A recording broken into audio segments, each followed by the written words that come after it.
prospect with integrity, we will get customers who have integrity. Integrity is the foundation from which everything is built on. You better understand value. But at the end of the day, sales is a relationship business. It is a people business. It is an emotional business.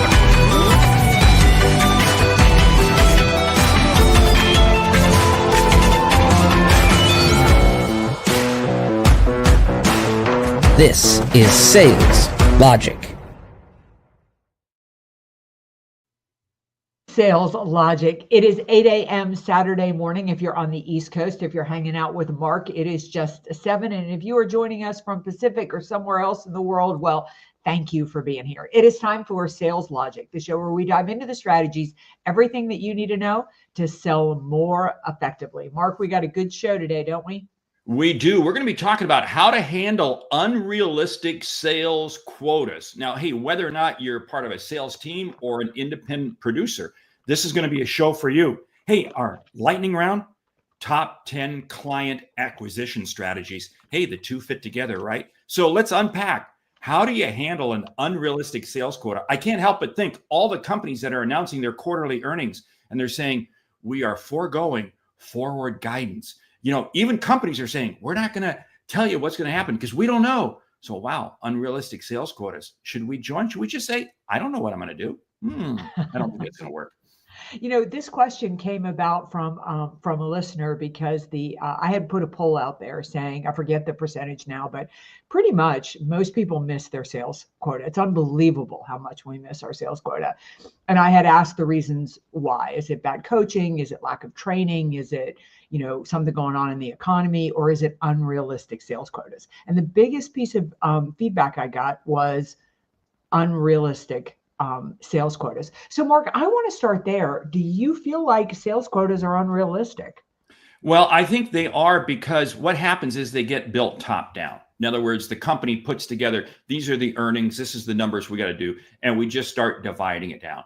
And I think there has to be a little bit of a bottom up quota planning. And now I know that runs total against what any CEO would ever allow.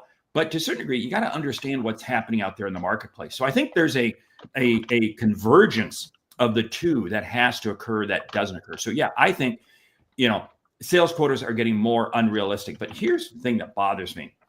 Sales quotas getting unrealistic, salespeople missing sales quotas, and the sun still comes up in the morning. Something's got to change, right? I mean, the insanity is doing the same thing over and over again and expecting different results, right? Something's got to change. Yeah. Something's got to give. The problem is, even if you have an unrealistic sales quota for the reasons that Mark said, typically they are driven top down. So Mark, my next question becomes, there's probably not a whole lot you can do about it. You've got a sales quota out there that's unrealistic. What do you do? Okay. And that's where you got to start breaking it down, because here's the whole thing. I don't care who you are. You may be a true hunter. Hey, like me, you know, a true hunter, or you may be a farmer, or you may be a combination, but there's always X amount of business that you're going to get regardless. Okay. If you're a hunter, there's probably X amount of business that's already in your pipeline that's about ready to close. Okay. So that business you can count on. If you're a farmer, there's customers that are going to be coming back for repeat orders.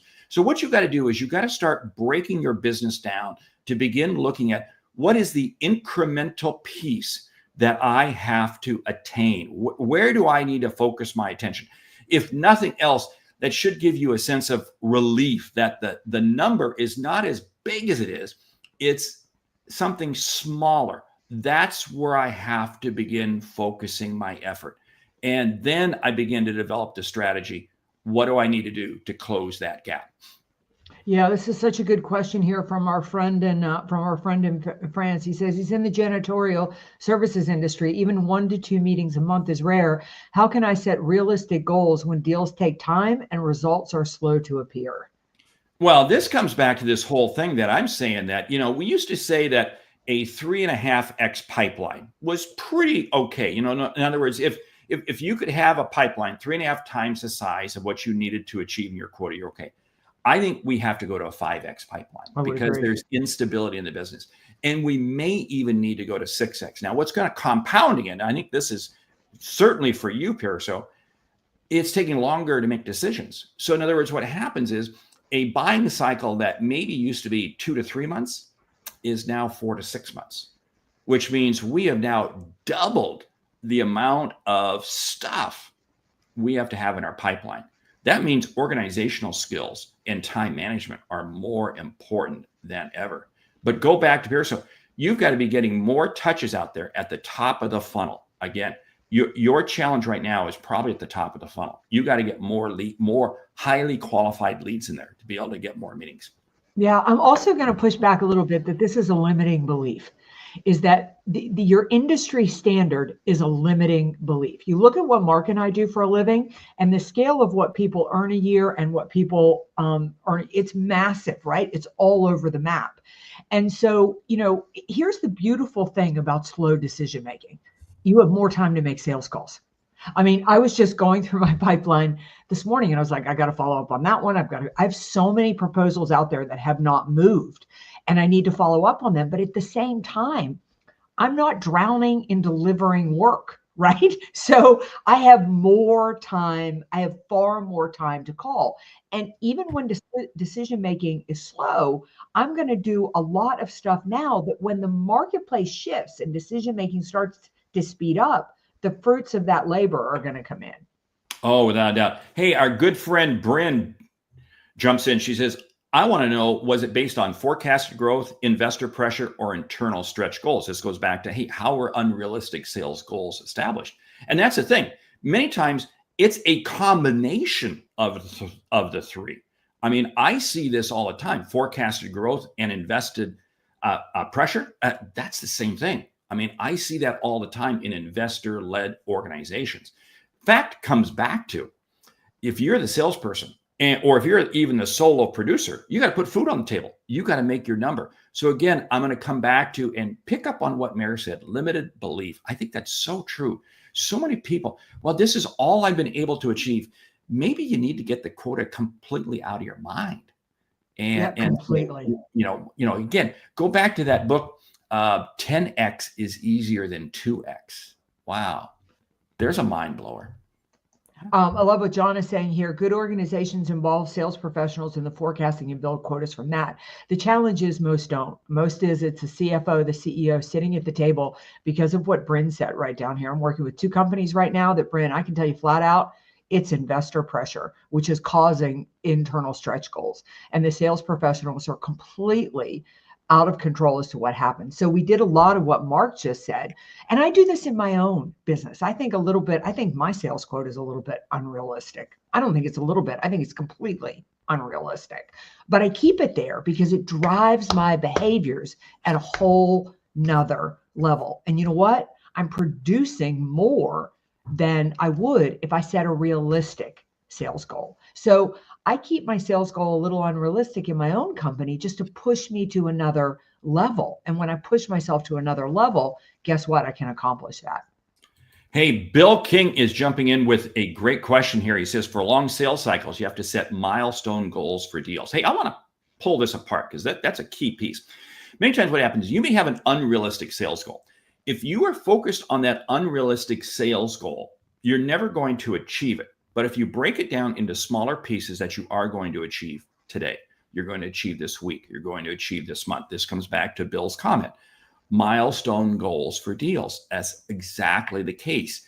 Go back to Pierso's comment. It may come back to that. What you need to do is you need to set a goal for the number of contacts you're going to reach this week, the number of phone calls you're going to make, the number of you break it down into the activities. In other words, the sales quota is the result of the activities. And you got to examine what are the activities that you're doing. So Bill, you are spot on.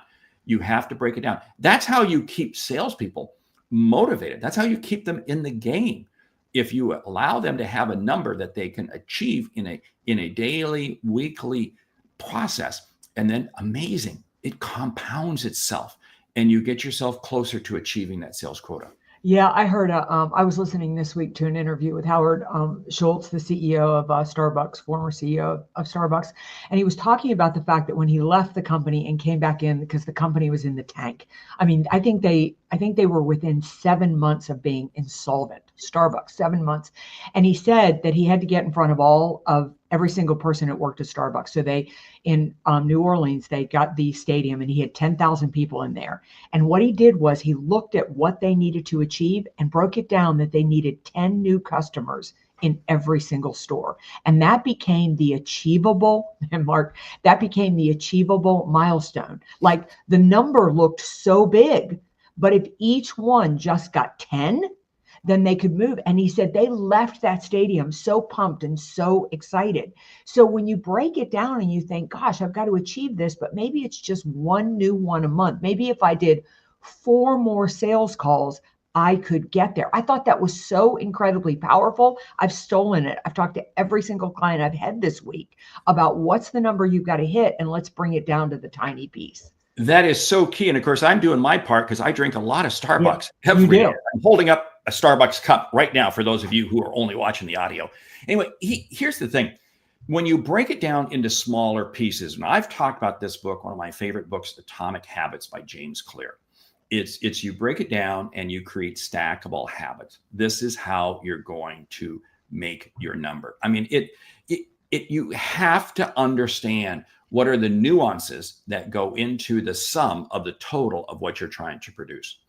Yeah, I love what Bryn is saying here. Great way to manage your boss. Congratulations to Bryn. Just got a huge honor by LinkedIn. She says, as a producer, request KPIs that reflect your full impact, not just your net revenue. Really good way to say, here's all the things that I'm doing. Scott Tam, welcome to the show. I'm less concerned about the specific number of my team goal and more concerned about the resources and plan to achieve it. So smart. We have the same plan this year, even though we missed it by 50% last year. Great, because you know the team can get there, right? That is so key. I love that whole piece because, again, it's breaking it down into smaller pieces. This goes back to something I said at the beginning. Look at your quota. There's X amount of business that you know you're going to get. You know you're going to get. You're not focused on that. I mean, you just got to make sure you bring that over, make sure you bring that in. But you're focused on what is that incremental piece. You begin breaking it down and you can begin to see that your numbers are far more realistic. Yeah, I love what Dave is saying here. Why you need to be part of a mentor coach that will focus you on the gain you have achieved instead of the gap that you see. What you need to think about with a quote unquote unrealistic sales goal is that don't think of it as a negative. Think of it as this is pushing me to get to the next level. The only reason something is impossible is because we assume that it's possible. But that leads me to another thought. If you're like, you take Scott's that he's got the same plan, the same strategy with his team, even though they missed it by 50% last year, they've got to dig in and figure out what did they do in the plan? What did they not do in the plan? What, if anything, needs to be changed? Like with so much slowdown in decision making, I'm working like crazy to figure out what do I need to do to speed up decision making, not just accepting the fact that we're in an economy where decision making is slowing down. Don't accept it. Fight it. Find a new, innovative way to get around it. That brings up, we got to get our question in here, which started the whole show, and that comes from John in Milwaukee. He says he's in the packaging industry. It's tough right now with the threat of tariffs, economy, inflation, so much going on with our customers, yet our leaders just keep pushing our sales quotas higher and higher. I've never missed my sales quota, but wow, this year I'm worried about it. Any advice? I threw it into the Sales Logic brain, which members of the mastermind get access to. And it came up with a number of things. One of them, it said, look at your value proposition. Are you clearly communicating the value? And you've talked about this, Meridith, because again, value proposition changes during era and times that we're in right now. And you have to be cognizant of that. Also says diversify your portfolio, not diversifying your customers, but diversifying the products or services and maybe in how you present them to your customers. A lot of great advice in there in the brain. Yeah, I want to get to Bill Snow's comment. Management has to be careful when asking to increase pipelines to success. Is it really going to be qualified opportunities, or will they compromise what a true qualified opportunity is? So true, and I wanted to say that because it goes with Perso's question. Some coaches suggest following up monthly with 100 prospects. Should I instead find 500 to make sure I get 100 really good ones? Whoa. What we don't want to do is get busy and not be productive. There's two things that you need to get really clear on if you're listening to this podcast right now. Number one, who is your ideal customer profile? And that first call is defining whether this person is worth your time to follow up on. At the beginning of a sales call, you're not trying to get business. You're trying to decide, is this worth my time and effort? The second, and the more detailed you can get on that, the better. The second is, you need to be selling the risk and value and solving the problem and not selling the product. There is nothing that anybody listening to this podcast sells that 100 million other people don't sell. And you need to understand that what your customer's problem was 6 months ago is not the problem they have right now. And we're in a time where everybody's worried, everybody's stressed. That problem is going to change again in 3 to 4 months. So listen to customer complaints. They're the gold that is going to tell you how to close the deal quicker. So I'm going to tell you, don't just double and 6x that pipeline to double and 6x that pipeline if you have crap in there. Like, don't let anybody in your pipeline unless they're really, really good. And you're never going to move them to close unless you're selling the right thing. That brings up a great strategy. And since today we're recording this on the day of the Kentucky Derby, I'll call it the trifecta prospecting strategy. You break what you're doing down into 3 buckets, and you're only focused on your A list. And I know, Mary, you do this very well. You stay absolutely focused on your A list. You've got others in there, your B list, which are, they got potential, but they're not percolating up to. They're not coming into the home stretch. They're not going to bring home any kind of money, any kind of purse. So listen to the metaphors. That's so impressive. Hey, are you impressed? This early in the morning, exactly. And then you have the C list, and they're still in the stables. They're your marketing list. And again, but you focus on your A's. And this is the whole thing. So many people mess up because what they do is they try to touch everybody. You can't. Stay focused on your highly qualified A's. Yeah, great point, Thomas. What is a lead? What is an actual prospect? Clarify with your sales manager so you're both on the same page. Such a good point. These are what the things you're going to your sales manager for help for. I love this, Thomas, because I got to tell you, one of the biggest wastes that I see sales professionals make is they come in and they are not aimed at the bullseye. Nobody bothers to tell them this is the ideal prospect. If it doesn't fall in this loop or this outer loop, then don't waste your time. And they spend so much time dragging in business that is good business if they worked for another company. It's not a good fit if they work for this company. Mark, that brings up a side point that many times in organizations, the person who administers the CRM, Salesforce or HubSpot or whatever, is part of sales enablement. And they're a little bit too far removed from what's happening out there on the street. I tell you what, you got to get clarity. How you define your prospects, absolutely essential. How you define where people are in the stages. Now, here's the other thing. I see this happening when times get tough. People begin overcomplicating things. Don't sit there and overcomplicate how you're putting things into your pipeline, into your CRM system. We're going to create more stages. No, you just got to get clarity on the stages of where you do put people. So in other words, when you put an opportunity and they're in this stage, everybody is in sync as to what that means. Because again, don't get caught up running around trying to chase everything out there. Hey, Perso, I'm glad the book High Profit Prospecting has made it to France. So that's great. If you're listening to this podcast and not watching, it says a brilliant man wrote a book on high profit prospecting, and that brilliant man is Mark Hunter. Could not agree more. Mark, what's up with our book? Speaking of books, this week, what's our recommendation? Well, our recommendation is Predictable Sales by Michael Anderson. Gee, is that an appropriate book to be reading? I sure think so.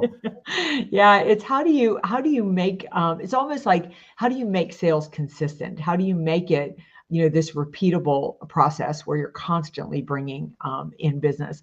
I really want to emphasize today, and this book goes into it, the importance of working the behaviors, not shooting to the number. The number will come the better the consistency with the behaviors and the more accurate the behaviors are.